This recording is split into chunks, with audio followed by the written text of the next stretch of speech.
For those who don't know, I just returned 2 months ago, a little less than 2 months ago, from Argentina in the provinces of Mendoza and San Juan, which are to the most western portion. And I had been living there and 24/7 talking and serving as a missionary for the Church of Jesus Christ of Latter-day Saints. For those of you who did come expecting like more of a religious talk, unfortunately that is not what this is. I know in the promotional images we put the Book of Mormon on there. I thought that the club had done enough to sponsor my faith, so I won't sit you guys through a theology lecture or anything like that. But I truly did learn a ton from that experience, and it has, in very interesting ways, impacted my understanding of some of these issues of immigration or of culture. People always ask me that. This is the most common question, both from kind of liberals who I knew before, who I'd gone to high school with, who ask me, well, how have your opinions changed? And the answer is that most of my opinions really haven't changed. I think the things that I thought before I left, they were true and they're still true, but the way that I want to approach them, the demeanor that I have, and the way I express my opinions, that is something that I have been hoping to change very significantly. I think there's plenty of ways in which we in our personal lives can try to become more Christ-like. I learned very much, and that was probably one of the biggest lessons, how I needed to improve my behavior, my interaction with people. And I don't have a reputation for being a really mean guy, but if anything, it's totally the opposite. It's that I'm too nice frequently. But I did want to begin the speech talking a little bit about that dichotomy. We know in Christianity and in the talk about Christ's atonement, we know that there are two main laws, which we could argue are eternal laws, and they're the laws of justice and the laws of mercy. What Christ's atonement did is fulfilled in a very beautiful way these two laws. He was able to completely fulfill this law of justice, because all of us, would have had to die. We would have had to suffer for the sins that we commit. And he fulfilled that by taking upon him, the sins of all of us in his infinite atonement, which was such a beautiful thing. It is by far the most amazing thing that has ever happened in all of human history. And this is why Christianity has shaped so much of our dialogue, the words we use, the things we say. Vernacular from, for example, the King James Version of the Bible, we see all the time in the English language, in poetry, in just phrases that we'll throw around. This is something that's totally shaped the kind of nation that we are, and also just the world as a whole. But then also this law of mercy, right? The idea that, well, hold on, how can a loving God allow all these people just to die? Would that not be, that would lack mercy. This God would not be a merciful God. And so Christ also fulfills the law of mercy as he suffers the just punishment that we were about to have to suffer through. He suffers that for us, fulfilling both the laws of justice and mercy. I am now more convinced than ever of the importance of those two great commandments as well that Christ taught, which is first to love the Lord with all of our heart, mind, and soul, with all that we have, to consecrate ourselves to him. But also the second law, to love our neighbor as ourselves. Our neighbor being anybody, our neighbor being whether it be a foreigner, whether it be the same guys in the college Republicans with us, whether it be somebody who disagrees with us in every way imaginable. It is very important. And he even went as far as to say that all of the law and the prophets is based on these two laws. In fact, the first being the most important. And I think it is very reasonable to argue that we cannot love God if we can't love our neighbor. And an interesting point about that, this is not something that I planned into the speech, but it is something that I feel needs to be said. In order to love your neighbor, you have to love yourself.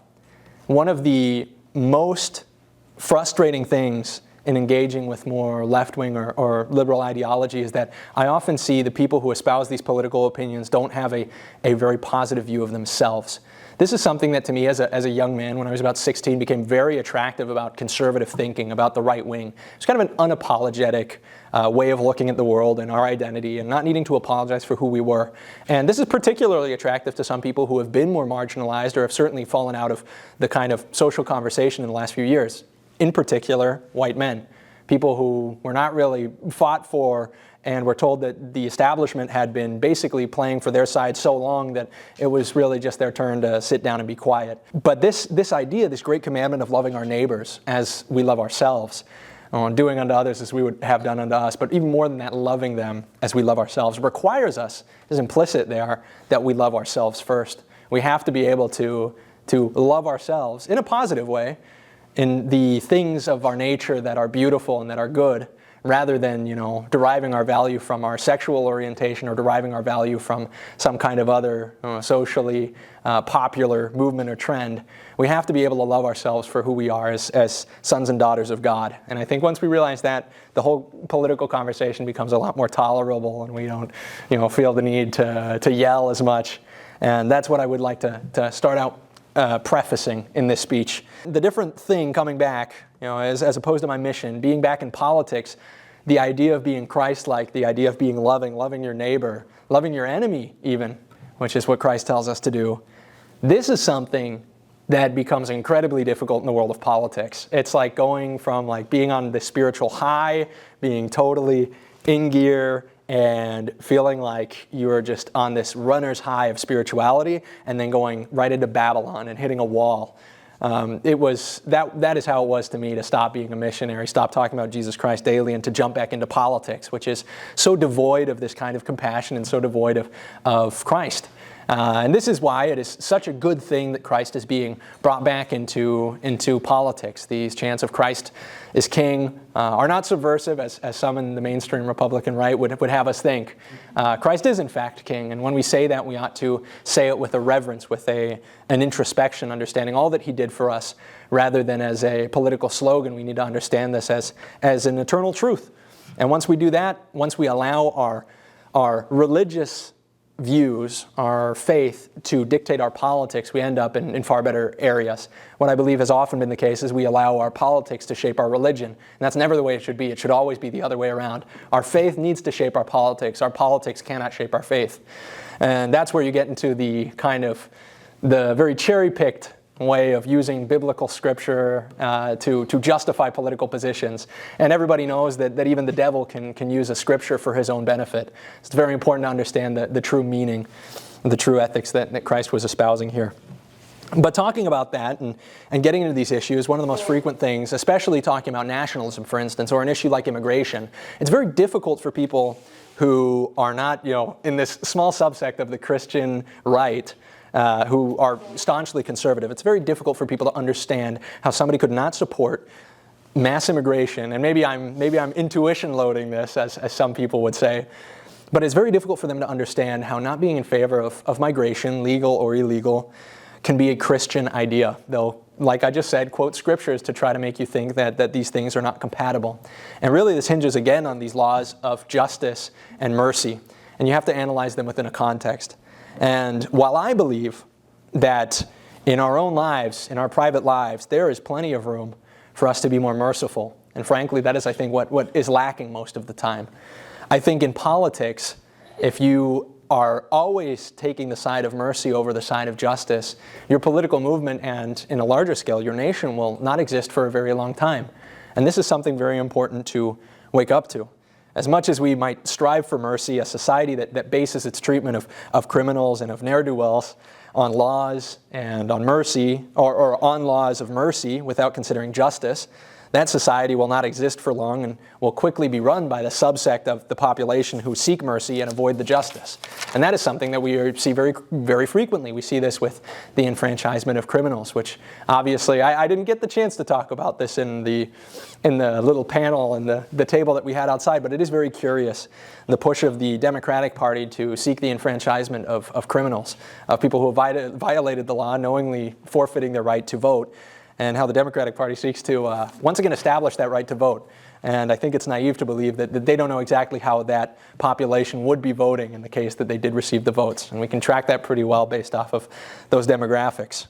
But I will therefore, with all of this kind of Christian faith talk behind us now, sorry for anybody in the audience who might, worship many Hindu gods or anybody like this. This might be, sorry Vivek, we might be talking a little bit above the heads of anybody who believes in these other faiths, but they are crucial, especially in understanding a Christian nation like the American nation. And I will try to apply these two principles as much as possible.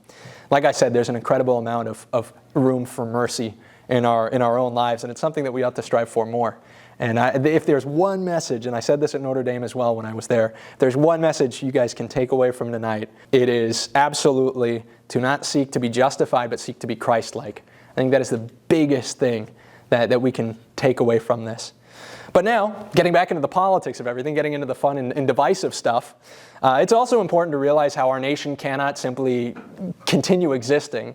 It will not exist in the future if we solely base our laws and our consideration of criminals or of any kind of infraction, what the consequence would be, on laws of mercy and not on laws of justice.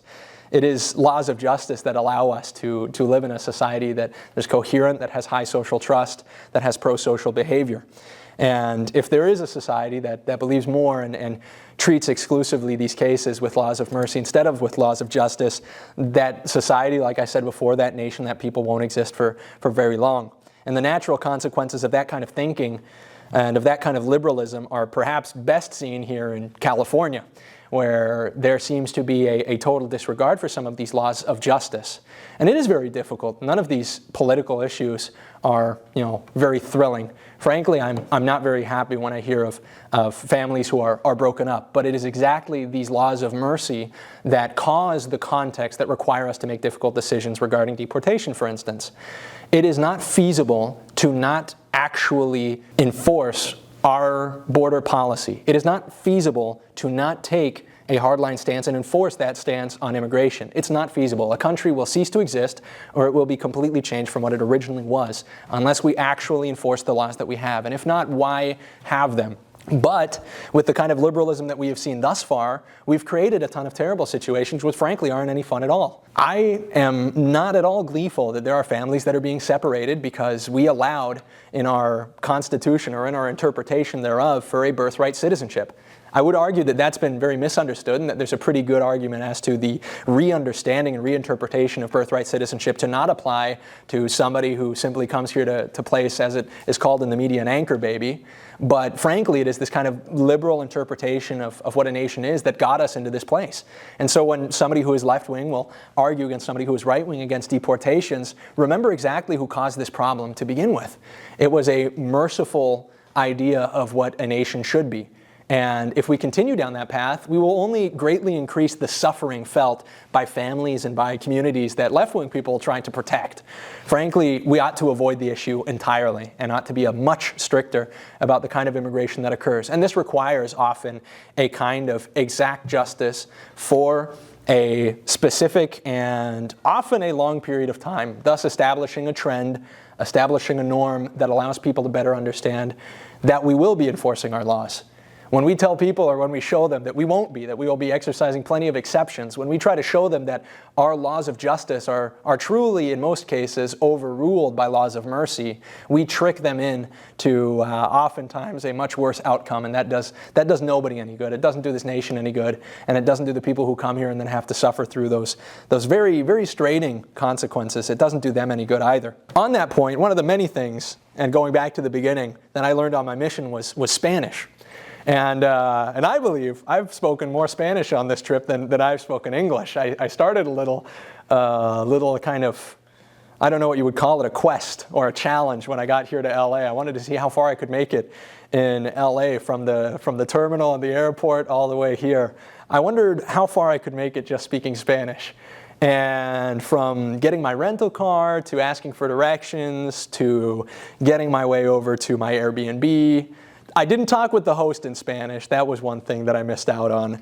But to getting here, to having my breakfast this morning, In-N-Out did stop me. I was attended by one young white woman and one young black woman, and I said, well, odds are I could probably find somebody who's working here who could help me out. But I was with a lot of people, and I didn't really feel like making a scene or looking like that one return missionary who just wants to show off his Spanish skills.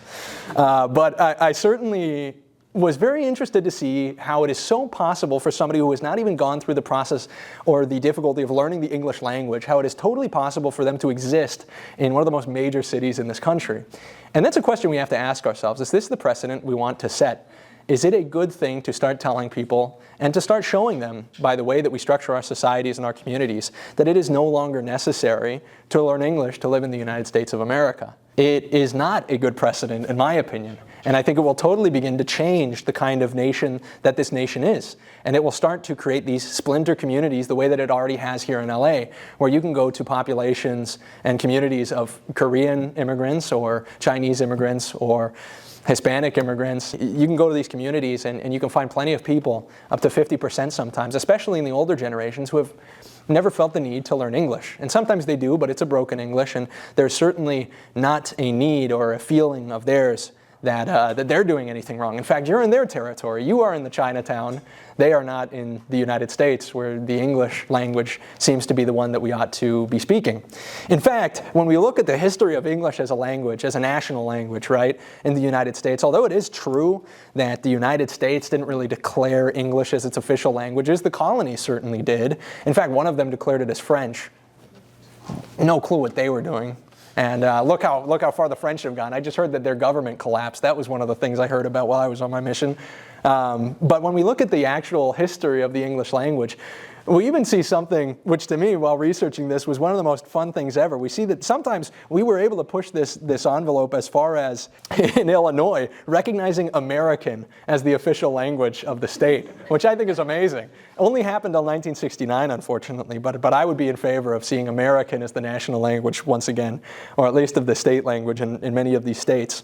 But now we see cities, and this is, by the way, something that will be expanding. First you'll see this in like little townships, then you'll see this in cities, and then you'll see this in larger swaths of the country. You'll see that in the west or east coast, and then you'll start to see it in the entire country, that Spanish becomes this dual reality. You can get through all of the country without speaking English. This has already started to happen in the more urban areas, but it's something that will be happening in all of the country unless we actually do apply some kind of pressure to assimilate. It was very interesting to see as well our president now, our dear President Donald Trump, who in a late executive order, I forget if this was during my mission, I think it was, he signed an executive order, 14,224, so a lot of them, designating English as the official language. Like everything that comes out of most executive orders, it sounds really good on paper, and then you realize it's basically limited to the executive branch, but I think it is a step in the right direction. A recognition that in order to live in the United States, you have to do some kind of work to be here. Some people might reply to that. They might retort, well, hold on. The application process for an immigrant to the United States is an arduous process. It's something that's difficult. It requires time. You have to sit through meetings. You get, these appointments with judges. You are oftentimes denied. You have to go through a reapplication process, which is what somebody who, at the table that we were having, he brought that point up. To which I replied, well, then what is happening? Because there's still, to the tunes of hundreds of thousands, even millions of people coming into this country on a yearly basis. What is happening? Are all of these people going through the process? If all of them are going through the process, it must not be as arduous as we make it out to be, or there must be some way of skirting the system. There must be some kind of, there must be some kind of problem in this bureaucracy.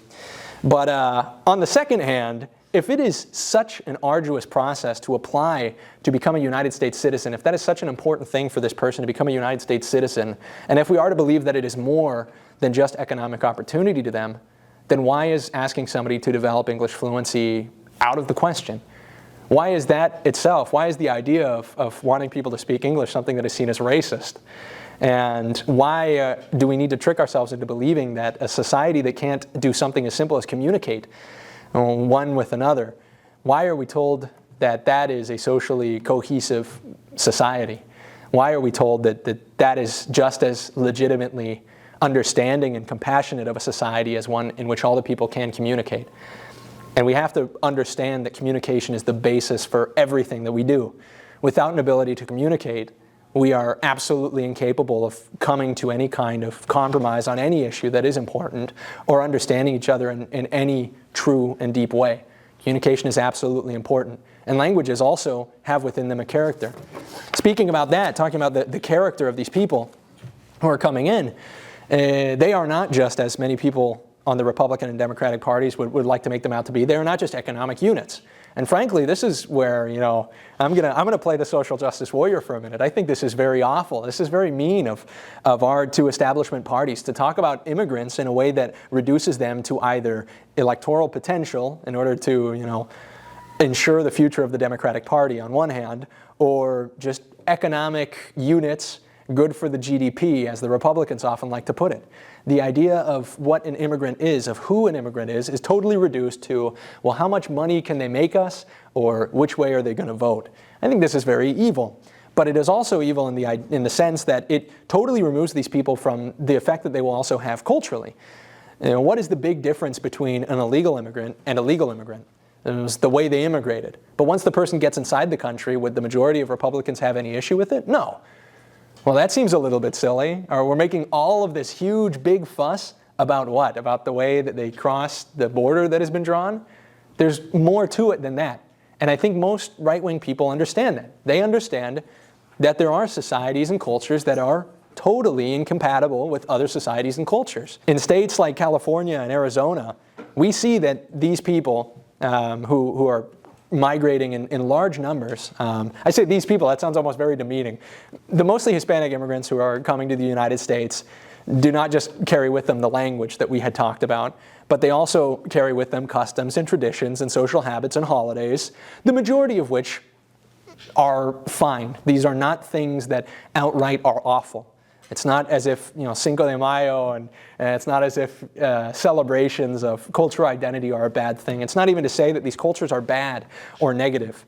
But we can't take that, the idea that cultures are not necessarily, all awful. Though I will say, it's not a totally, amoral thing. There are better cultures, there are worse cultures. There are metrics that we can use to compare cultures, to compare things that they have produced. But I'm not here on this pulpit saying that Mexican culture, the Mexican gastronomy is in any way morally worse than that of the United States. I think that would be a ridiculous claim. I am, however, pointing out that some of those customs, traditions, social habits, and even holidays that they bring over are absolutely incompatible with what our idea of the United States ought to be. What happens in states or in cities like Los Angeles and places like Arizona, when September rolls around? We celebrate Mexican independence. Now, this at first glance, because we haven't been very fine-tuned to seeing these things as like weird, which is a problem in and of itself, might just seem fine. But think about it. You're celebrating, and I don't mean the people in this room. I mean the immigrants who are supposedly very happy to be American. They're very happy and very excited to celebrate the independence of a nation that they left. Well, what's the point of coming to a different nation to celebrate the independence of the prior nation that you voluntarily moved away from? I find this is one of the most ironic things, and it certainly demonstrates a lack of a desire to assimilate on the part of many immigrants. Don't get me wrong, I love cultural, I was going to say appropriation, that's pretty funny too. I love cultural enrichment, enjoyment, all of this is fantastic. My family has a background of a very German stock, which makes these opinions that I'm talking about look even worse to somebody who isn't willing to hear me out.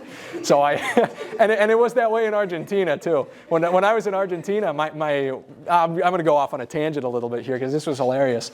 One of my buddies in Argentina, my first companion, an Argentine from Buenos Aires, his name was Elder Tevez. He was a legend. Elder Tevez told me, well, you should just tell everybody you're from Germany, because if you tell them you're from the United States, everybody's going to talk about Trump, because with the white missionaries who are from the United States, everybody asks us, well, what do you think about Trump? And as missionaries, we don't talk about politics. We stay far away from that. It's like, that's the devil's territory. We're trying to talk about Jesus Christ. But I would say, I'm from Germany. And what was the thing that people would say in response? What do you think they thought of first when I mentioned that I was from Germany? Like Hitler. That was what people thought about first when in Argentina I told them that I was from Germany. So I quickly swapped back to telling them I was from the United States and just endured the political discussion. Getting back to where we were coming from, it is a little funny that the conversation seems to be so hypocritical at every turn. That the conversation seems to be that the immigrants are the most important people, that they have rich cultures, but that we really only want them for their economic output. Well, what being an American is about, and what these immigrants are truly people who want to become American citizens because they love America, because they've been sold this idea of Americanism, of these virtues, of this kind of constitution, this idea of a manifest destiny, this awesome legacy, which was the initiation of the United States of America. We are told that this is typically what people imagine when they are trying to go through the process of applying for citizenship. But then at the same time, we are told that, well, the big thing, and I was told this at the table, the real win of somebody coming here to America is the fact that they wouldn't be ostracized for celebrating the Independence Day of a foreign nation. I was told by a Hispanic friend who we were just talking to at the table that, in fact, it was a good thing that in the United States, it wasn't weird to celebrate Mexican independence. Whereas in Mexico, if you celebrated the 4th of July, everybody would treat you like you were a weird person, or they would view you negatively. And I asked him, well, why is that a claim to fame of the United States? The fact that we can be ridiculed by other nations, the fact that we have become or are becoming unidentifiable by anything other than all of those other countries, why is that a good thing? This is where the idea of the melting pot is totally dismantled as well. The term melting pot implies what? Melting. Well, what happens when things melt? They become one. But they don't become one without shedding the characteristics that made them all of those other things that they were before they melted. They become one. The way that a European stock, which came over as colonizers to the United States, despite centuries of conflict, of war between their brother nations, was able to put these things aside and come to the United States in order to engage in this amazing process of nation building. And we are told that the thing that now makes the United States cool is the fact that we have food from all over the world. And what's so cool about American culture? Well, it's because we've got all the cultures. And like the example that I used, at the table, well, if I were to ask you, what's so cool about you? And you replied, well, it's because I'm a little bit like her in some ways, but I do this thing and it's like him, and I also believe this thing that's like him. Well, you haven't told me anything about yourself. You've told me exactly what all these other people think, and you are basically indistinguishable than the most mediocre person from all of these places put together. And that's not what most people want America to be. And frankly, that's not what I want these cultures to be either. I did a debate forever ago when I was starting out in the whole kind of world of online politics. I did a debate forever ago with a left-wing YouTuber named Xander Hall.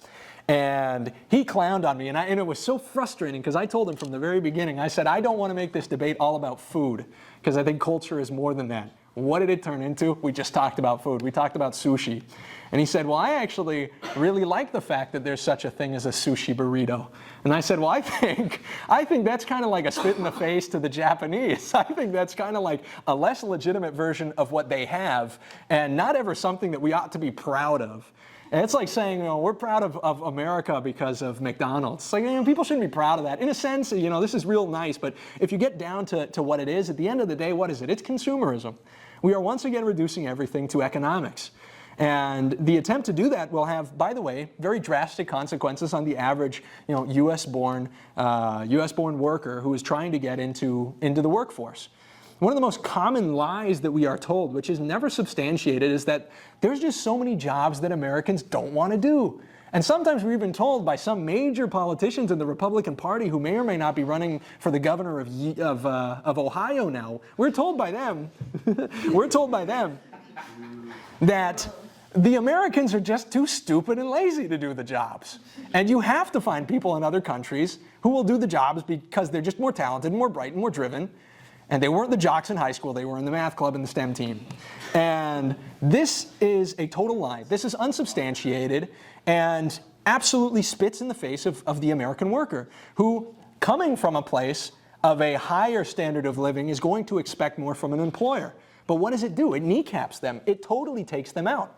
It starts saying that all of these industries, especially the tech ones, we're not so interested in investing in the kids who are in college right now. We're not interested in actually providing bigger incentives, and they show us that. They show us that because in the last 10 years, I think, what was it, the wage in some of these STEM jobs rose 1.5% adjusted for inflation. That's crazy. The fact that there have been no significant shifts in the benefits or in the wages of some of these STEM jobs show that it's actually not just the fact that Americans don't want to do it. Let's create a hypothetical. Let's say immigration was put at a net zero. What would those employers have to do in order to keep finding people to work their jobs? Because if these jobs are important, they have to be done. Now, a company who is doing something truly important will need to find workers, and they will find them one way or the other. We're told all the time that capitalism, accounts for itself, and that it is a very effective economic system. And it is. And what's the answer? You have to compete for your workers. You have to provide better benefits or you have to raise your wages. There is no way around it, except through immigration. If you are able to take people who come from a lower standard of living, provide them the American standard of living as it is in the status quo, they certainly won't be upset. And frankly, they're going to come off a lot more driven when the thing that you're holding over their head is their citizenship. Their job performance is going to be really important because you're using them as an economic weapon. You are using them basically as, and somebody brought this up earlier, as almost an indentured servant. You are providing them a visa because of the work that they are doing, and if they don't perform well, they're going to have to go back to the country that they were in, and their reapplication process won't look very good. Well, okay, how does this pan out for the average US-born citizen? Well, it looks awful. You're now competing against people who have a totally different, they've got totally different stakes. And you're also not being offered anything better to compete with them. You're being told that you either need to be okay with this wage or we'll just go find somebody from a different country who's willing to do it. And the conversation around these H-1B visas, by the way, is totally framed in the wrong way. What most people imagine is this like top cream of the crop 0.01% of immigrants. But that's not the case. The H-1B visas have as a minimum requirement a bachelor's degree. Do we think there are not enough American citizens who have bachelor's degrees in STEM? Are we supposed to believe that there are not enough people in this country who would be willing to do those jobs? I don't think so. And the United States certainly doesn't think so. If it thought so, it probably wouldn't invest upwards of $421 million just on trying to get women into STEM. The United States seemed completely convinced that women actually were so willing and were ready and able to get into STEM jobs, which is why funding billions of dollars to, I've got the source here, but it's boring. Anyways, funding their STEM fund and the research into STEM, $421 of that $500 million, I forget what the exact number is, $421 million of that specifically goes to getting underrepresented minorities, including women and black people, Hispanic people, especially women of color, I'm told, trans people maybe even. $421 million goes and went in the year of 2024 just to trying to get those people to be more interested in STEM. Do you think it would be maybe just a little bit easier if those $421 million were actually just put into the wages of the people who were going to be working those jobs? Do you think it would just be a little bit easier to get people interested in STEM if we actually started marketing it to the exact people who go into those jobs, being the majority men? If we were to take those $421 million and put them in the direction of the people who naturally are inclined to do those kinds of jobs, we probably wouldn't have the STEM issue at all. But here we are, and we are being told that, well, we still have the issue, so it's because Americans are too dumb and stupid to do the jobs and we need immigrants from other countries to do them. And I think that is, frankly, just sad. And what's even funnier, if an immigrant comes here legally and if he gains citizenship, that immigrant will then be he will be rhetorically the subject of that phrase in the next 10 years. In 10 years, that immigrant who comes to the United States, who eventually gains citizenship, will be exactly the person that these politicians are talking about when they say that Americans are just too dumb and stupid to do it. When we were told 10 years prior that that immigrant was exactly the person we needed to do the job. And that doesn't pan out at all. And frankly, this is where this love completely disappears in politics. The Republicans, like I said before, view everything as an economic unit, and liberals are very conscious of the way that demographics vote. They're completely aware that the Hispanic population, especially women, vote over 70% for them in almost any given election. And knowing that, what are they going to try to do? Well, they're certainly going to try and get more immigration. They're going to try to find more paths to citizenship. They're going to try to allow more people into the country. They're certainly going to uphold birthright citizenship, because this is what perpetuates, this kind of chain migration is absolutely what keeps them in office. And what's the retort? Well, but the Cubans vote Republican. Well, when did the Cubans get here? They got here a pretty long time ago. And they're about the only group you can look at. They're about the only minority group in the United States that actually do vote in this kind of positive way for Republicans. And they even tend to fluctuate a little bit as well, which is also something important to point out. And what else would the Democratic Party do if they then understand this about enfranchisement and the need to expand their voter base? Well, they're going to offer them bribes. Bribes in the form of what? In the form of welfare. Understanding that about half of the immigrants that are going to come into the country are not going to be net contributors, but are going to be a net drain on the welfare system that this country has. They're going to offer a more expansive welfare system with more benefits, thus benefiting who? Well, these immigrants. Do I think that's the fault of the immigrants? No. I mean, frankly, if somebody's giving me money, I'll take it. I don't think this is something that they've been conned into. I think it's being offered to them. But I think if we call it anything short of a bribe, we're being dishonest. That is exactly what it is. And it's frustrating to see that despite these conversations, despite even the Republican president, Donald Trump, at the close of his 2020 or of his 2016 win, when we see him pump billions of dollars into the black community with something like the Platinum Plan, when we hardly see a 1-point shift in the vote in 2020, we start to see that there's something more going on, and that this kind of bribery is not something to be tolerated. That there are serious conversations to be had about what really needs to be done with voting. And frankly, I don't think the issue is that not enough people are voting. I think the issue is that we don't really care who's voting at all. The issue is that voting is not stricter. I think people hear low skill and they hear low value. These low skill jobs are jobs that Americans would do. They just require the proper benefits. I think that's absolutely the case. And they're important jobs. These are your jobs in agriculture. These are your jobs that make society run. But when we are to talk about these situations, when we are to talk about these low skill jobs, especially with what has happened in the last 2 years while I've been gone, it's impossible to honestly address any of the conversation without bringing up the point of automation. And something very interesting is happening now with the proliferation and with the larger status that AI has on the global scene, and the way that that is influencing markets, the way that that is influencing work. Automation will be rapidly sped up by the development and the advancing of AI. And what it is starting to replace are these kind of low-skilled jobs. There are plenty of jobs in agriculture. There are plenty of jobs, manufacturing jobs and whatnot. There are jobs, for instance, the big one to talk about in the 2016 election with Andrew Yang, who was the only honest candidate about this issue. And what happened with him, by the way, he was totally shafted from the Democratic primaries. In every single debate, had the least amount of speaker time. They called him John Yang on CNN and used the photo of a different Asian guy when showing him. Like, that was hilarious. And it's really funny they did that with Asians, because to have CNN saying basically all Asian people look the same was crazy.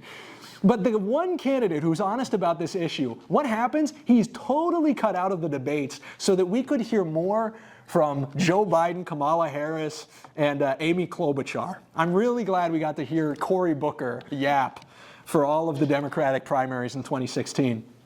Unfortunately, Yang has not been the best in some of his more recent positions, but he blew the whistle on one of the most important issues that is now even more critical, and that is automation.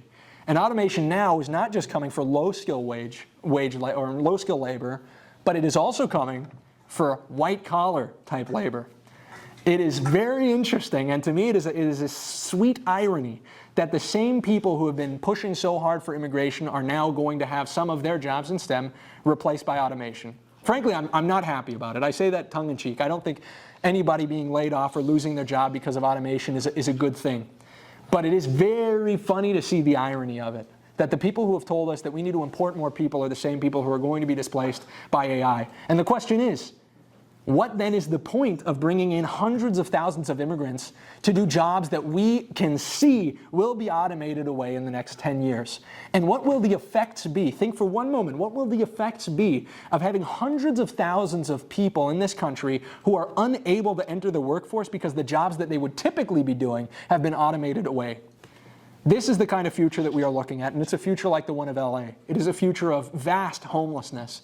Frankly, I don't know what the answer to that is. We'll have to let one of our potential gubernatorial candidates address that issue at another moment.